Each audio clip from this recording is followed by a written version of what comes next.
Looking here on the S&P 500 for the wrap up, we can see that things are starting to heat up once again. As you can see, last week, when was it? This is Monday, so that was Friday.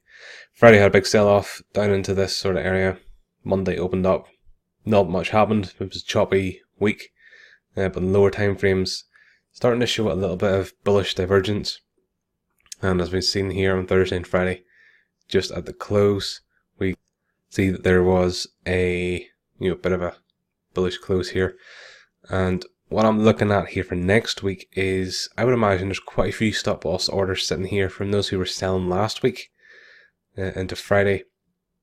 And with those stop losses being roughly around about here, I would say, if we start to go into those, that could cause a little bit more of a pop higher as those stop loss orders get filled. So that causes a lot of buying pressure as the shorts get squeezed. And then if that happens, so let me draw in very quickly. So this would probably stop them out here.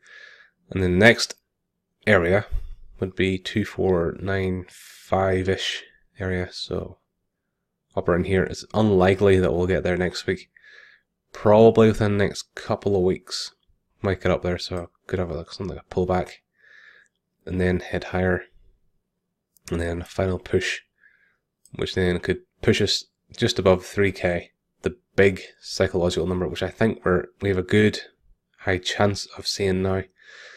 And this could be where the coin flips again from a overly bearish stance, which we had here, to an overly bullish stance, which we would have here. So that's not what you want to have. Is you do not want to be overly bullish, and that's going to be most of the market. You'll see headlines flying all over the place.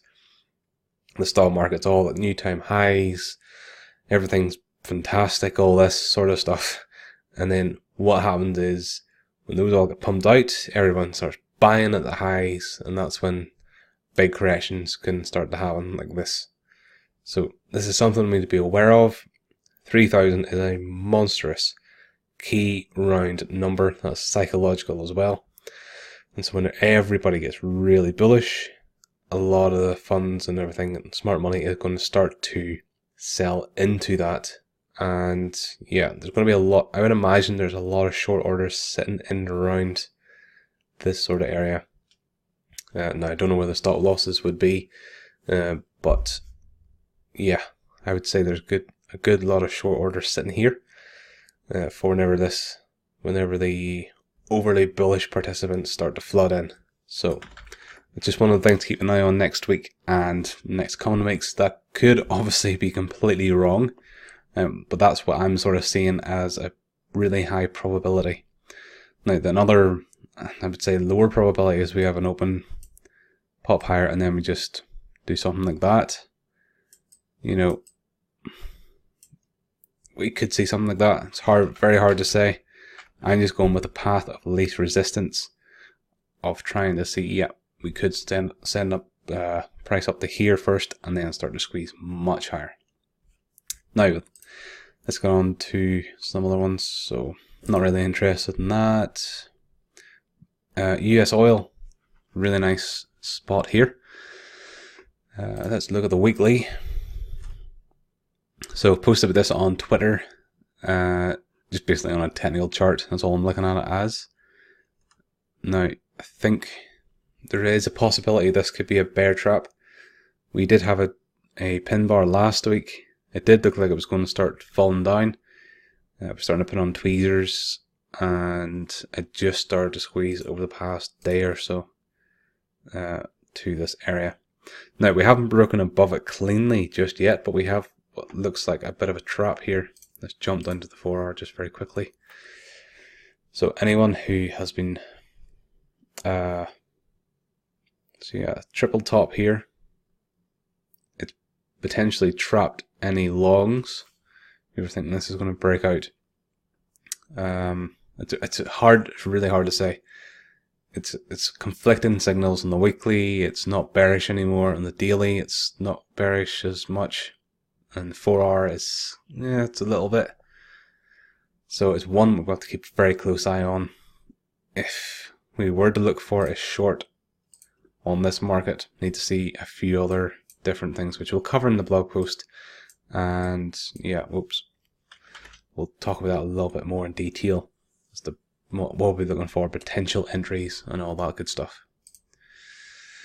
Lithium, still within this very annoying downward sloping trend line. We did break above it, we've broken below it, broken into it, all sorts. Not really much to go over really, it's still within that area.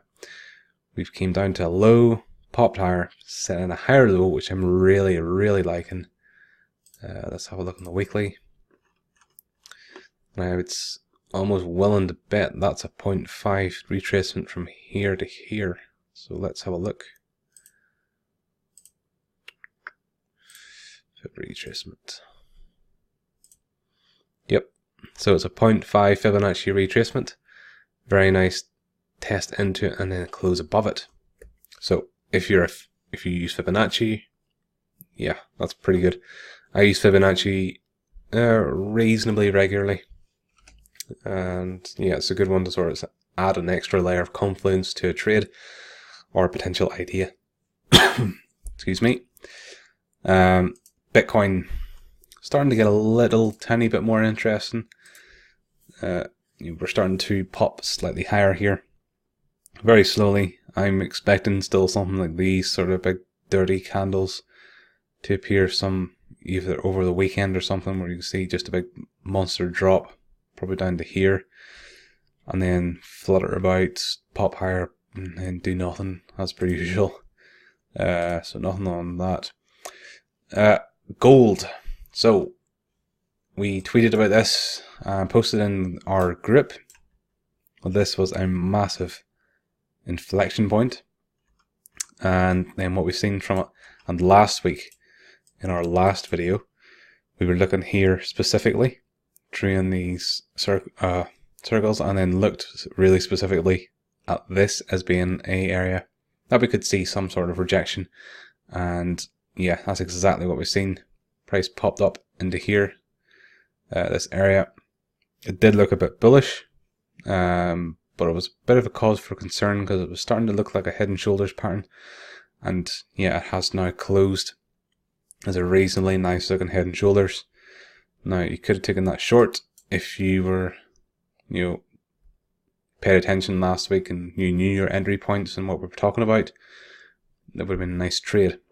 Now, going forward, I wouldn't short this right now because I prefer to short on these types of moves here. If you're trying to short now, yeah, you could, could play out the pattern. The pattern distance would be, let's see,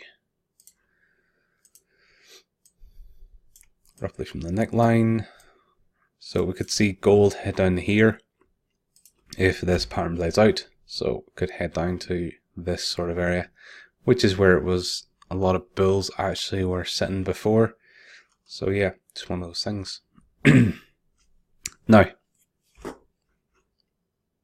we were looking at another, let's get into the stock side of things.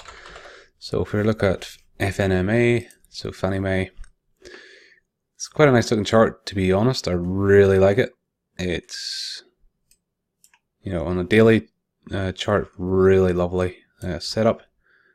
Why do I like it? Pretty simple. Really nice bullish pennant. That's one of my favorite looking patterns. Is I like a bullish pattern with a trend. Bullish pennant with a trend. And yeah, you couldn't have got a better looking setup than this. I am currently long Fannie Mae. Unfortunately, I missed. I did want to sell in around 306-ish yesterday, but I thought I don't really want to let this thing go just yet. So I cut half the position at break even. The reason I liked it so much was because of this. So this is from the White House itself. President Donald Trump is reforming the housing finance system to help Americans who want to buy a home. So Fannie Mae and Freddie Mac are basically in that. So during the financial crisis, Fannie Mae, you can read all this. I'll link this in the description below if it's something you want to look into more. I'm not going to go into it an awful lot. But yeah, basically, it's more of a positive thing for Fannie Mae and Freddie Mac. So, and Freddie Mac is FMCC. Whoops.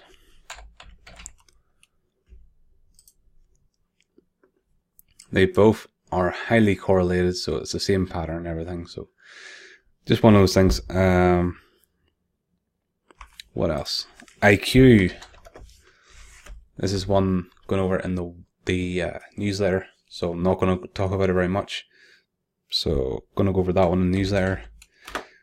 Neo, might go over that one as well. So, if you haven't subscribed to our newsletters, do so now. It's a free thing to do. Go and sign up, and we'll see you in the next one. Thanks.